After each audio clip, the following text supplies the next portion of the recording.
नमस्कार. चला, आज एका जुन्या गोष्टीतून एका अगदी नव्या समस्येबद्दल बोलूया. खरं तर ही गोष्ट आपल्याला स्वतःबद्दलच विचार करायला लावेल. कधी विचार केलाय की एखादी व्यक्ती लोभामुळे आजारी पडू शकते का? आता हा काही फक्त बोलण्यापुरता प्रश्न नाहीये, तर आपल्या आजच्या कथेचा हाच तर गाभा आहे. आणि या प्रश्नाचं उत्तर ते आपल्याला सापडतं एका खूप जुन्या बौद्ध जातक कथेत. ही कथा म्हणजे एखाद्या मेडिकल मिस्ट्रीसारखी आहे, जी हळूहळू उलगडत जाते आणि लोभाच्या आजाराचं एक अचूक निदान करते. तर मग सुरू करूया आपली गोष्ट. कथेचा पहिला भाग आहे एका राजाचा विचित्र आजार. आता या कथेत आपल्याला दोन मुख्य पात्र भेटतात. एका बाजूला आहे बनारसाचा राजा, जो संपत्तीच्या लोभात म्हणजे अगदी आकंठ बुडालेला आहे, आणि दुसऱ्या बाजूला आहे सक्क, देवांचा राजा, जो एका बोधिसत्वाच्या रूपात येऊन या राजाच्या लोभावर, त्याच्या लालसेवर लक्ष ठेवून आहे. आणि मग काय होतं? अचानक तो राजा गंभीर आजारी पडतो. असं सांगतात की त्याचं हृदय तापू लागतं, रक्ताभिसरण बिघडतं आणि त्याला संग्रहणीचा त्रास सुरू होतो. आता गंमत बघा, दरबारातले मोठमोठे वैद्यसुद्धा त्याचा आजार ओळखू शकत नाहीत. ठीक आहे, पण राजाला हा इतका गूढ आजार झाला तरी कसा? याचं उत्तर दडलंय एका आकर्षक प्रस्तावामध्ये, एका ऑफरमध्ये, ज्यानं सगळंच बदलून टाकलं.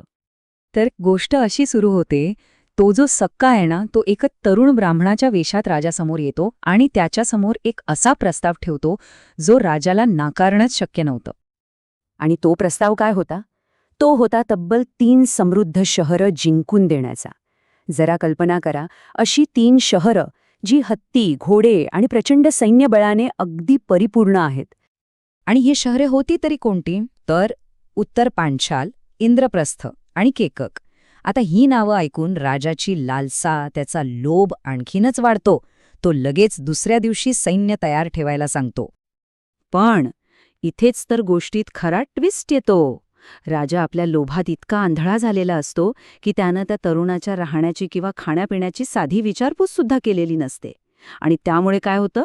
दुसऱ्या दिवशी तो तरुण ब्राह्मण तिथून गायब होतो आणि राजाच्या हातातोंडाशी आलेली एक प्रचंड संधी निसटून जाते.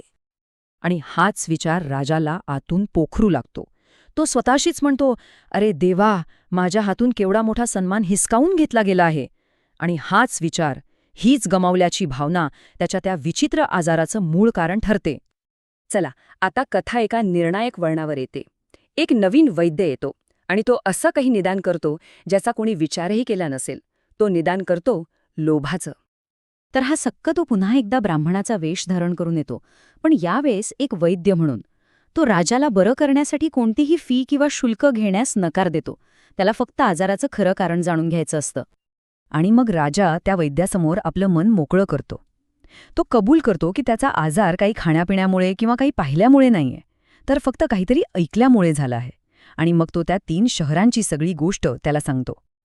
आणि शेवटी राजा अगदी हताश होऊन हार मानून म्हणतो, हे ब्राह्मणा, मला बरं कर, मी लोभाचा गुलाम आहे.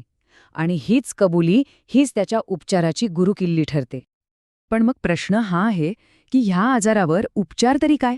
तर त्या वैद्याचा उपाय खूपच वेगळा होता. तो कुठलं औषध देत नाही, तर ज्ञानाचा मार्ग दाखवतो. सक्क राजाला एक खूप महत्वाचं सत्य सांगतो. तो म्हणतो, लोभाचा गुलामाला कोणताही डॉक्टर बरा करू शकत नाही. भटकलेल्या आत्म्यासाठी कोणता उपाय आहे? म्हणजे तो स्पष्ट करतो की हा आजार शरीराचा नाहीये, तर तो आत्म्याचा आहे.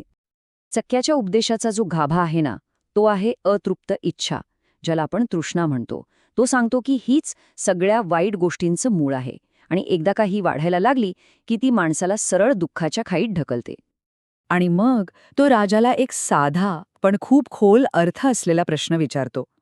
तो म्हणतो, हे राजा, विचार कर, जरी तुला ती 3 शहरं मिळाली असती तरी तुझ्याकडे एकूण 4 शहरं झाली असती. पण मग तू एकाच वेळी 4 राजेशाही वस्त्र घालू शकला असतास का? किंवा 4 सोन्याच्या ताटांमध्ये जेवू शकला असतास का? या एकाच प्रश्नातून त्या अमर्याद लोभाची निरर्थकता अगदी स्पष्ट होते. तर मग ह्या सगळ्या ज्ञानाचा, या उपदेशाचा राजावर काय परिणाम झाला? आणि सगळ्यात महत्त्वाचं, यातून आपल्याला आज काय शिकायला मिळतं? सक्काचा उपदेश ऐकून राजावर त्याचा खूप खोलवर परिणाम होतो. बघा, तो प्रथम उपदेश शांतपणे ऐकतो. मग त्याच्या मनातला तो सल, ते दुःख नाहीसं होतं. तो पूर्णपणे बरा होतो. आणि मग सत्कर्म करायला लागतो. म्हणजे ज्ञानाने बरा झालेला तो राजा आपलं बाकीचं आयुष्य दानधर्म आणि चांगली कामं करण्यात घालवतो. जो राजा लोभामुळे आजारी पडला होता, तोच आता शहाणपणाने पूर्णपणे निरोगी झाला होता. तर ही प्राचीन कथा आपल्याला एका खूप महत्त्वाच्या प्रश्नासमोर आणून उभी करते. जर लोभ हा खरोखरच एक आजार असेल, तर आजचा या आधुनिक जगात त्यावरचा उपाय काय असू शकतो याचा विचार नक्की करून बघा.